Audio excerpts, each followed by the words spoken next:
Hi, thank you so much for joining us for this live stream. We are Hub New Music. My name is Alyssa. I'm Jesse. I'm Nicholas. And I'm Mike. We want to thank the UT Butler School of Music and Texas Performing Arts for presenting this concert, which is part of a week-long residency with Hannah Lash.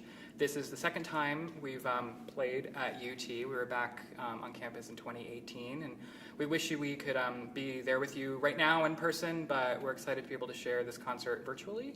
On the second half, you'll hear a new piece by Hannah Lash called The Nature of Breaking that she'll be performing with us, and Hannah will also be doing a week virtual residency at the school with us. So we're really excited. Thanks for having us, and go Longhorns. Hey everyone, it's Kati Agócs, and I'm excited to tell you a little bit about Rogue Emoji, the new mixed quartet that I wrote last year for Hub New Music, the wonderful ensemble here in Boston. And Rogue Emoji is really an exploration of order versus control and the embrace of chaos. And it's about 14 minutes long. It's structured in a series of 6 miniatures which flow together without pause. And since each miniature has its own texture and emotion, there are a lot of mercurial changes, hence the title. The piece has dialectics, dichotomies of communication and alienation, disconnection and unity, dissolution and regeneration. So the piece completely falls apart in the middle and everyone is in their own world, but in the end, in the last movement, the idea, the ostinato which begins the piece returns and there's a fugue which gets hijacked, and then the opening idea returns and is finally allowed to fulfill itself after having been interrupted. So the piece ends in a state of affirmation, celebration of the shared resonance, both between the individual players and for the ensemble as a whole.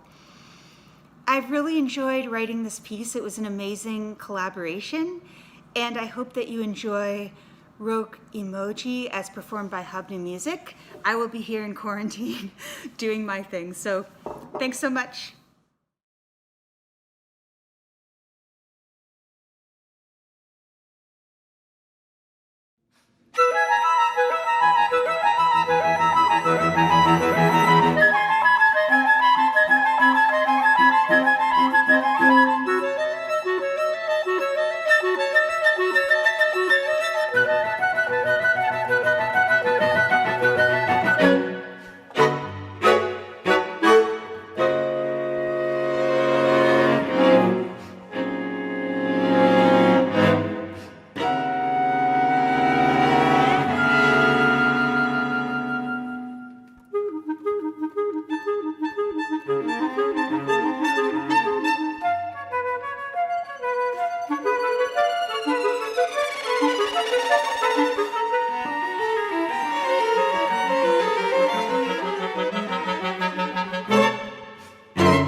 Hi, I'm Carlos Simon, composer for Requiem for the Enslaved. Since being hired as a faculty member at Georgetown University, I've grown to love the university culture and community. It's a community that is steeped in tradition and a very rich history. Now, in learning of the university's involvement in slavery, I am deeply grateful for the collective efforts taken to understand and to attempt to reconcile its tainted past. Now, as a member of the Georgetown community, I wish to join in the journey of expanding the discussion. So this piece is meant to honor the men, women, and children owned and sold by Georgetown University. Using the musical structure of a liturgical mass, Requiem for the Enslaved artistically explores the sacred as well as the historical ideology of the sale of those enslaved by Jesuits by infusing the music of the Catholic Church as well as African American spirituals into an original composition. So you not only hear a Gregorian plain chant, but you also hear that mixed with something like Swing Low, Sweet Chariot. Thank you so much. Hope you enjoy.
Hello, I'm Hannah Lash, and I would like to say just a couple of words about my piece, The Nature of Breaking. This is a piece I wrote for Hub New Music, which was commissioned by Chamber Music America, and I'm so delighted to work with these dear friends and fantastic musicians. It's a piece in 4 movements, whose titles are respectively Refractions, In Remembrance of, Time Plays, and To Hold Nearly. It's a piece that uses several bits of material developed pretty thoroughly across the 4 movements. And the material is in some ways treated kaleidoscopically throughout, so you see it refracted in different ways and disposed in different ways, and though in most cases it's quite recognizable, nevertheless it's been transformed fairly thoroughly throughout its appearances. One of the bits of material is actually a quote, a fragment of a quote from the chorale which Bach famously harmonized. The chorale's title is Es ist genug. This chorale is also notable in that it appeared as the quote in Berg's Violin Concerto. And I think it's inspired actually quite a few other composers. It's quite fascinating. I've used a fragment of the first phrase of that chorale throughout. The rest of the fragmentary material is not quotational, but original, but nevertheless, I think it has a rather evocative character to it, sometimes chant-like, sometimes song-like, and sometimes lament-like. This piece is in many ways quite sad, feels as though it's quite evocative of loss, and I think in some ways, though it was written before the pandemic,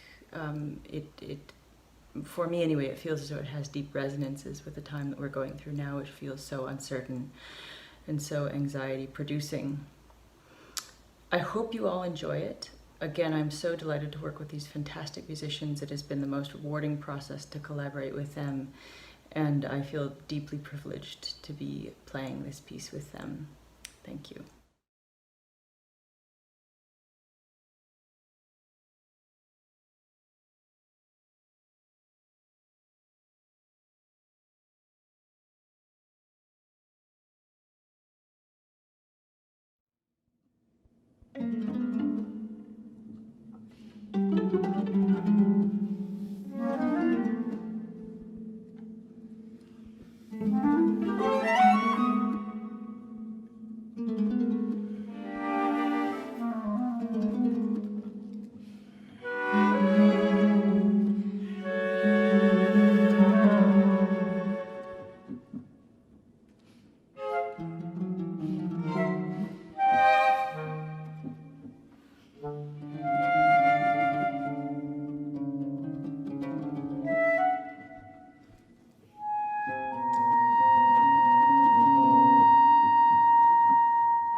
just my mind, the inner workings of.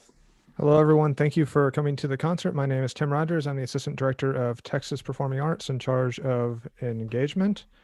And I would like to introduce our moderator for tonight, Evgeny Charlotte, who is a professor of the composition department in the Butler School of Music, and he will introduce our guest from Hub New Music who just performed on this wonderful concert. So Evgeny, take it away. Thank you, Tim. And thank you to Texas Performing Arts for hosting this event, for having us. I would like to ask our viewers, listeners, to please put your question in the YouTube chat, which we'll be monitoring. And I want to introduce our esteemed guests, who I'm very excited to be joined by Mike Avitabile, the flutist of Hub, and Alyssa Wang, the violinist. Guys, this was such a show. I'm so moved. I am speechless. Really, thank you. It's so strange, the whole experience, that on one hand, we're all separated here. Everybody is in their own little room. But at the same time, it was so intimate and up close. The way sometimes I bemoan that the concert experience is not. So this was very special. Maybe tell us first about the experience of producing this show from afar. Yeah, so it's really funny. We joke about this at work all the time, that we, in the before times, our job used to be, we go to Logan Airport in Boston, we get on a plane, we go somewhere, play a concert, go out to dinner and come home. And then COVID-19 happened and everything moved to the virtual realm. And so we went from a touring chamber music ensemble to now we are basically a video production company. So we're on a mission now to be YouTube sensations with, one contemporary classical music concert at a time. Yeah, I have to say, one of the goals of ours was to not present a sort of standalone camera version of a concert, which I suppose would be more like how it would be in real life, right? You just sort of are looking at it from one angle. But we thought, in this particular instance, it's really important that we hire a videographer that was going to give us all the cool cinematic angles and stuff like that, that kind of give you that thing that, like you said, Evgeny, that maybe you can't get from a live performance. Because if anything, if we can give anything in these virtual recitals, hopefully it's something that you can't get live. Then it sort of makes it worth it, So yeah. Yeah, I never know what other people want out of concerts, but my personal approach is I love everything having to do with performance. And that could be a squeaky chair, strange noises when you put the mute on your bridge. In this case with Hannah Lash changing pedals of the harp, it was amazing the sound that it produces. And of course, she's trying to be all careful about it. And I'm going, no, girl, just I want that sound. I want more of that sound. And when you close mic all of this, to me, I savor these sounds. If it were up to me, I would just put my headphones on in every concert and just pay attention to all the little things. Of course, with violinists, it's sniffling, on the upbeats, these kinds of things. All right. ASMR. Well, you had a terrific videographer. That videographer should be producing Met in HD events for sure. So this really paid off. I want to mention to the folks tuning in that this concert is part of a kind of a virtual residency that you guys are doing, and this is actually your second visit to the University of Texas. We had a blast having you last time, so we decided to invite you back. And yesterday you spoke to our composers, and on Wednesday, tomorrow, we will have a workshop of pieces that were written by our composition students for your group. I'm very excited to do that. And on the heels of your visit, the composer Hannah Lash, who joined you for this performance, is also, quote unquote, coming to Austin. We really wanted her to come for real and actually perform her music here on campus. But unfortunately, that won't be possible.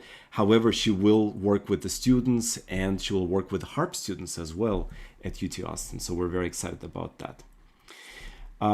Let's see. Are there any questions? Do we just... There are not any yet in the chat. Please, anyone who's watching, if you have any questions, put them in the chat. But since you brought up Hannah Yevgeny, I'll throw in a question for me.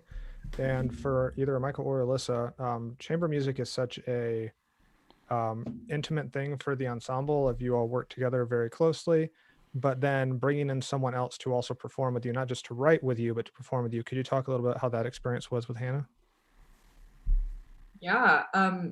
So I think the unique thing about Hannah was that she was also the composer. So it wasn't just a guest, it was a composer guest who performed with us, which was just unbelievable. I mean, it was a little stressful. I think Mike can talk about that. We did sort of have to smash in all the rehearsals at once, and obviously not being used to playing with somebody, just sort of having to adapt on the fly was, it could be stressful, but she's so lovely, and she's just such an incredible musician, and obviously a fantastic composer, that the whole experience was just amazing.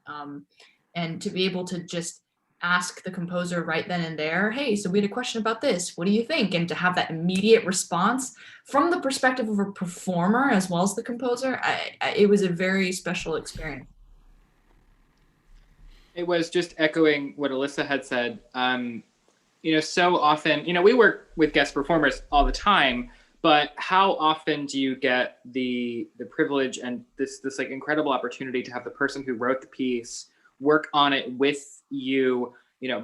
As a new music ensemble, we work with composers all the time, but they never, like, the idea of sharing the stage with them is like, it's something we do a lot. We have a couple of projects coming up that are similar to this. And like Alyssa said, it's just that immediacy of knowing, like, you have a question, or just like bringing that interpretive level like even deeper. Because even when we're rehearsing a piece that's not with the composer on stage, there's still a lot of interpretive work that we do in their absence. But having her guide us along the entire process was like something, for a piece of that magnitude, is something I haven't done before and was really fulfilling. I want to use this as an opportunity to mention, first of all, the terrific debut album that you guys have produced and released.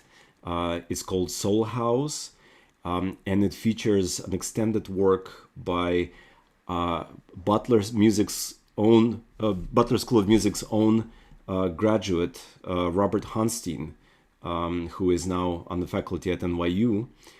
And if you can tell us about this release and how this piece came about and what that piece really is. Yeah, so we played Soul House on our first visit to UT, and that was when we had really just first started to tour the work. Soul House is a 9-movement, 35-minute work by Rob Honstein, who's just a really dear friend of ours, one of the first composers Hub ever worked with.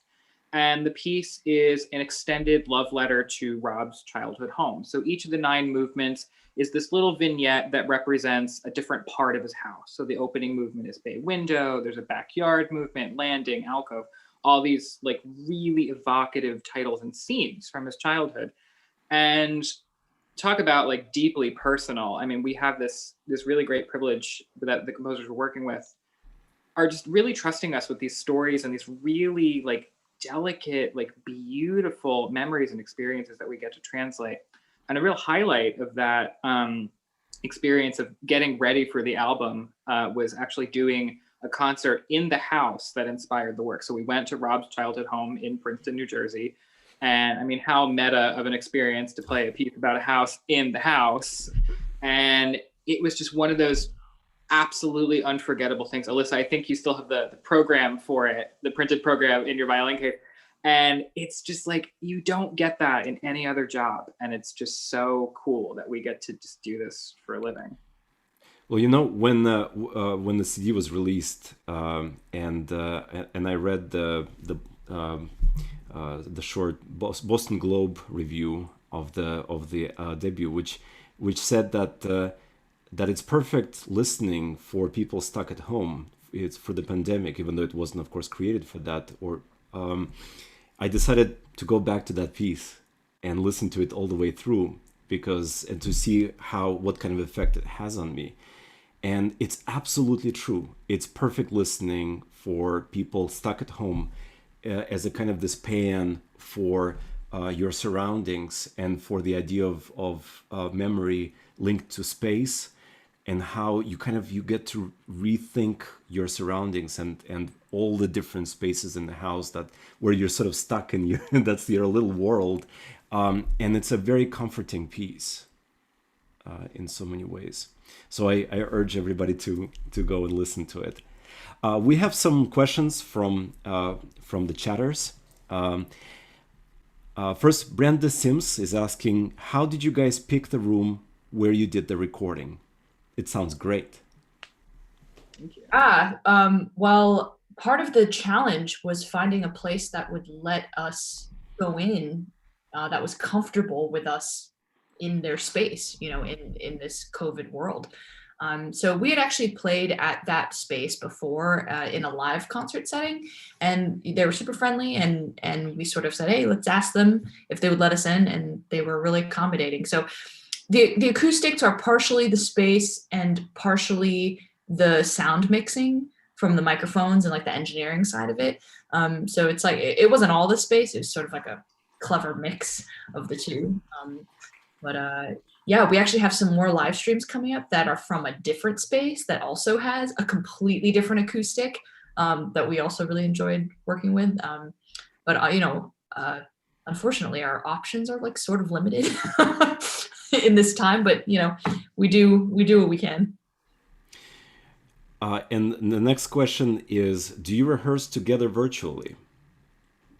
In the very beginning of all of this, we didn't rehearse together virtually, but we did do some projects where we recorded our individual parts to a click track and then had an audio engineer superimpose all the parts. We basically like laying down tracks like you would like in a pop music recording.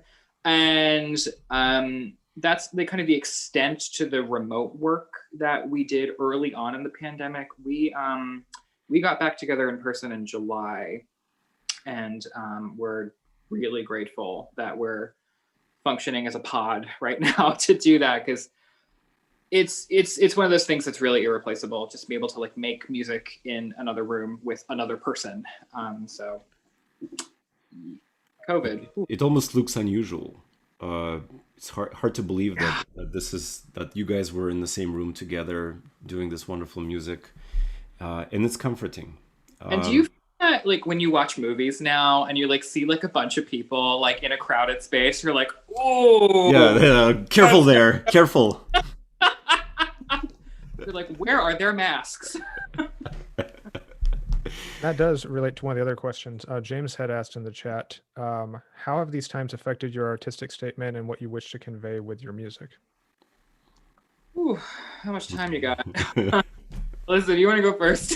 I'll talk about just myself personally, Mike, and maybe you talk about Harp as an ensemble. Sure. Gosh, I mean, honestly, I didn't realize that I was taking things like an audience to my advantage. I didn't. I sort of took them for granted, and I will never take an audience for granted ever again.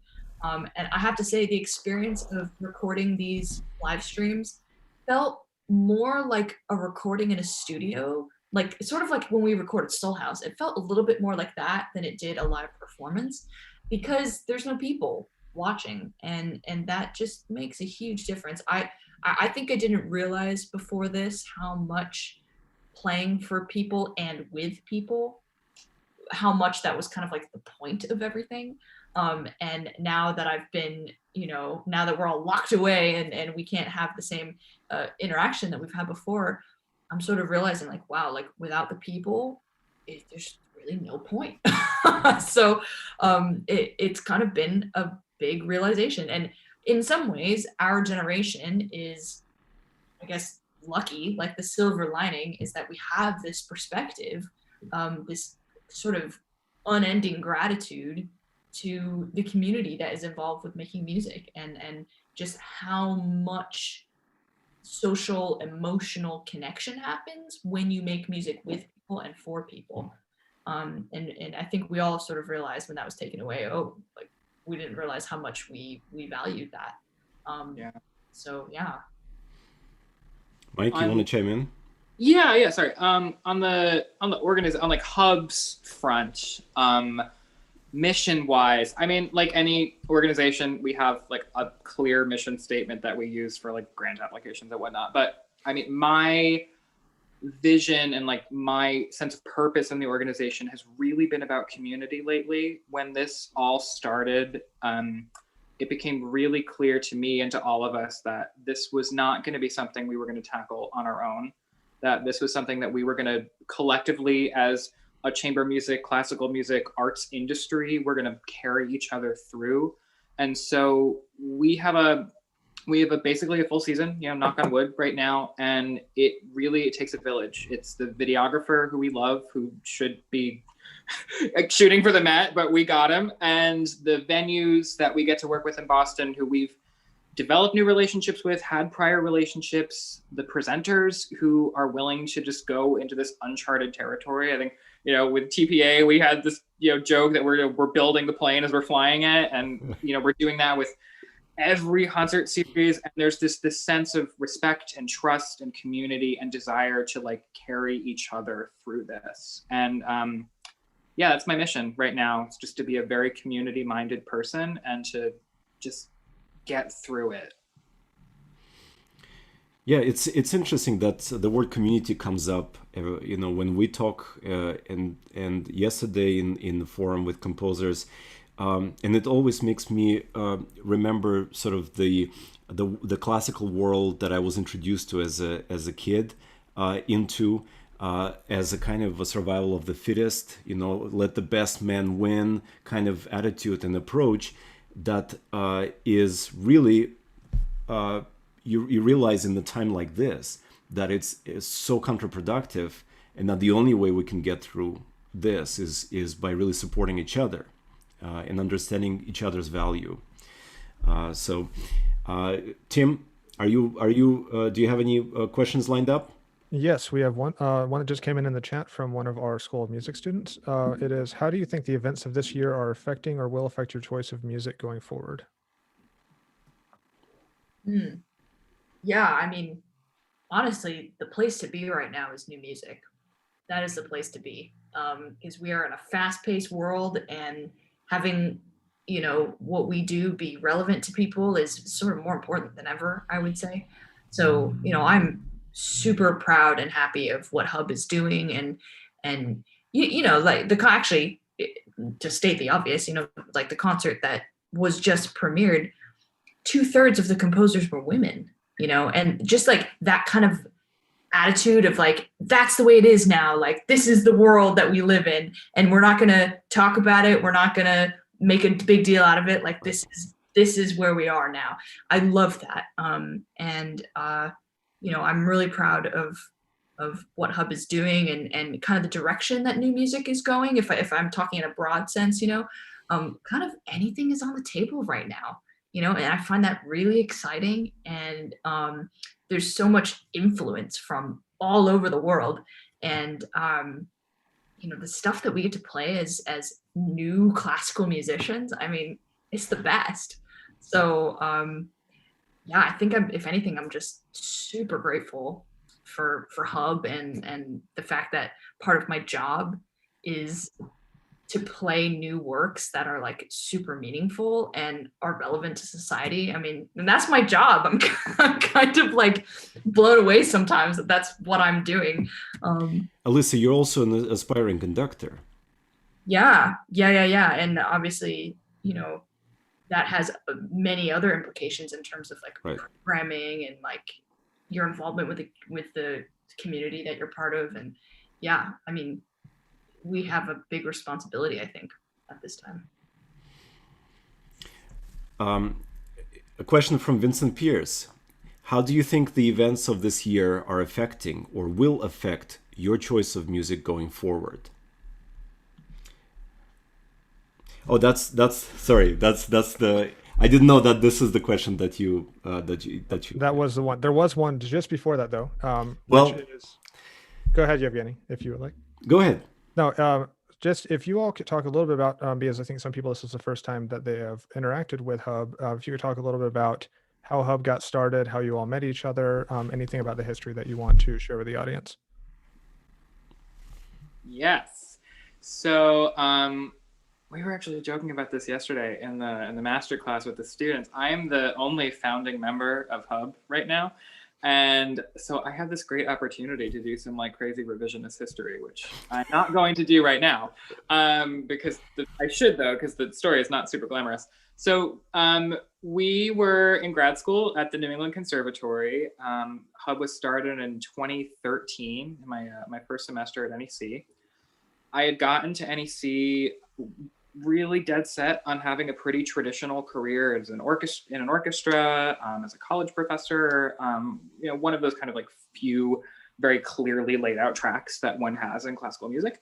And I was taking a couple of orchestral auditions. I failed miserably, like totally face planted on more than one, and would get back from these auditions thinking, oh God, do I want to like do this for the next several years of my life? And Peter and the Wolf.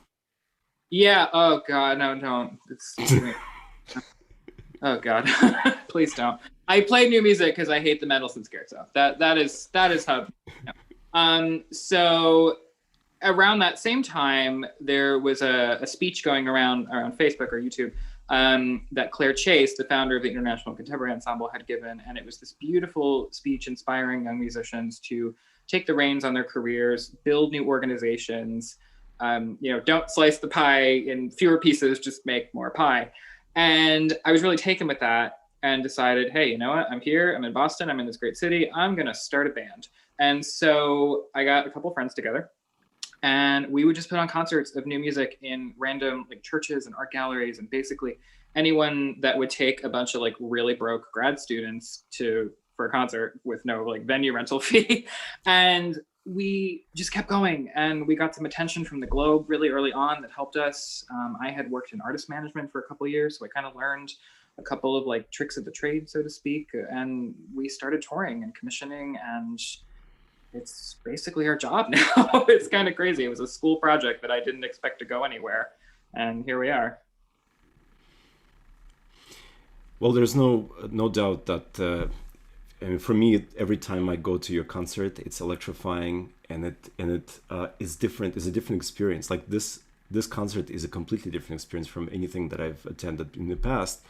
And actually, in this vein, Mateo Williams has a really terrific question.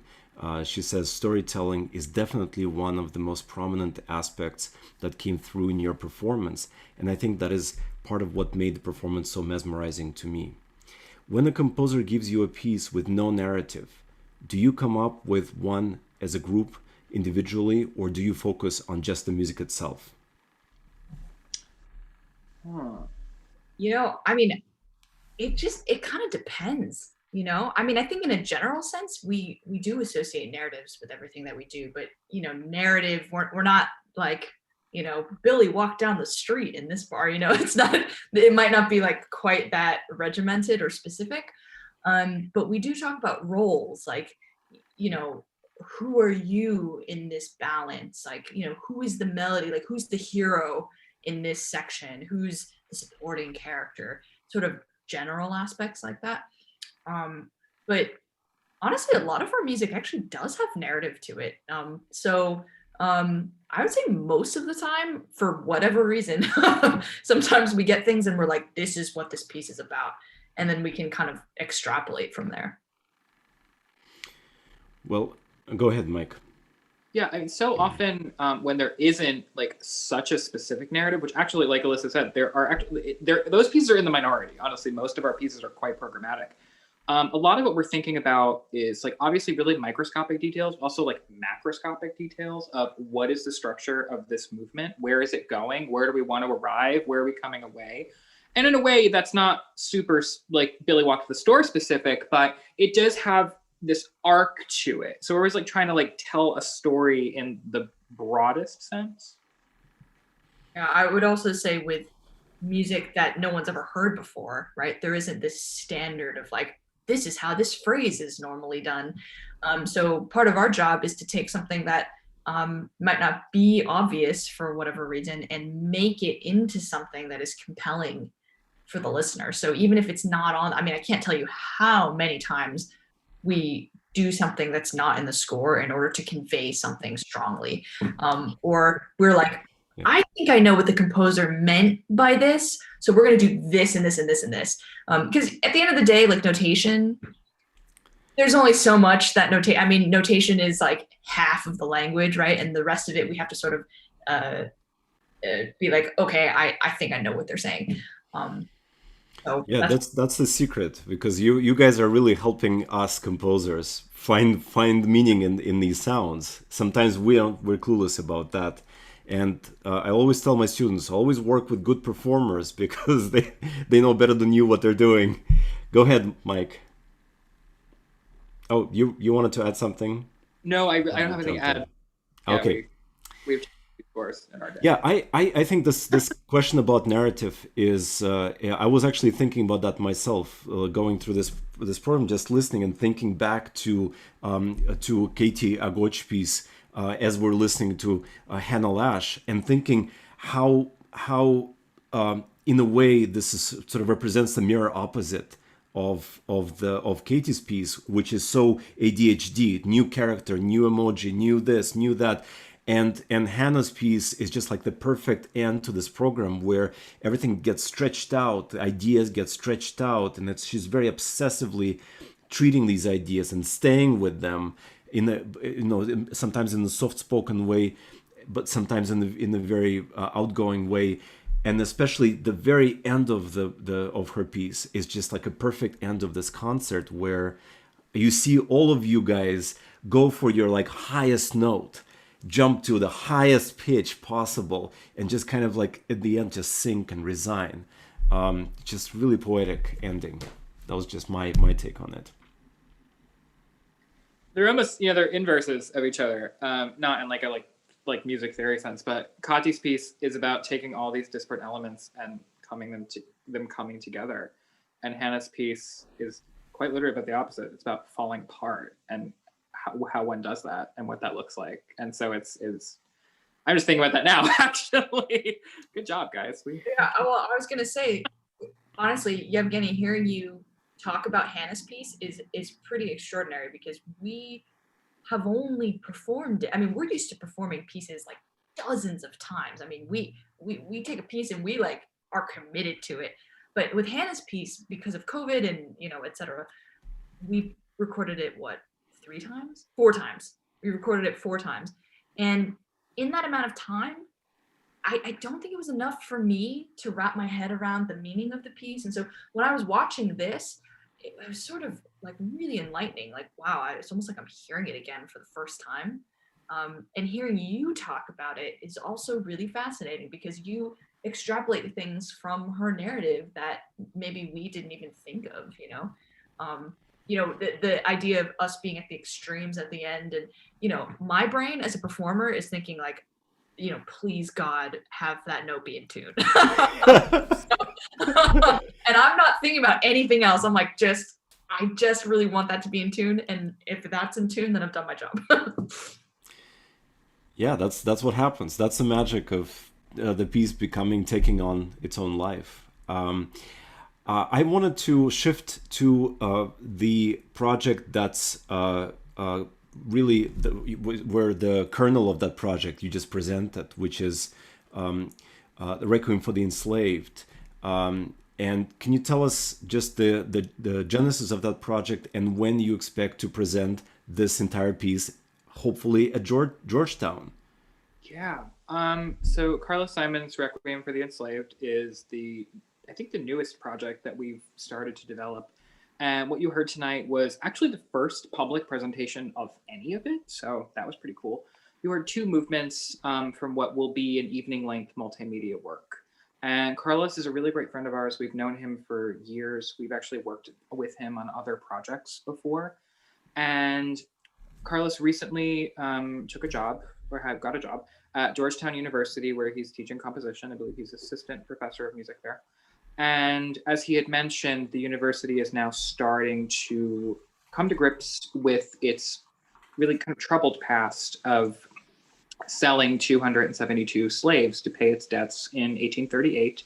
And this piece is part of a larger initiative at the university to acknowledge that history, to make reparations, and to say, how can we set the example of how institutions can move forward with these histories? Because it's not just Georgetown, it's so many institutions across America that were built through slavery and profited from slavery.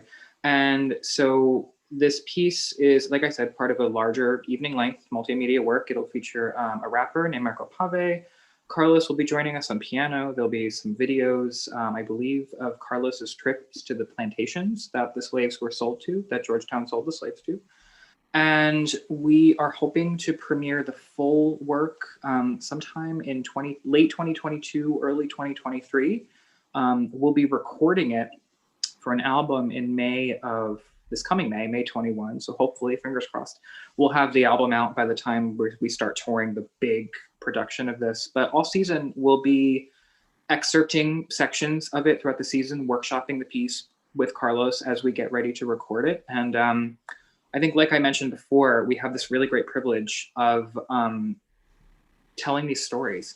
And it's something that I've been thinking about a lot, because none of us in the group are of the community that is disenfranchised from this. And it's, there's a lot of questions I've been having personally about, how do I do this? Can I do this authentically? Like, is this my story? Is this my story to tell? And it's not my story. It's not the four of our story, but as an ensemble, as interpretive artists, we're a vehicle for those stories. And so I've been thinking a lot about the level of trust that comes with this, and the level of respect that comes with this story, and how privileged I, and by extension the whole organization, the whole group, feels that Carlos is trusting us with this story to tell. And it's really special.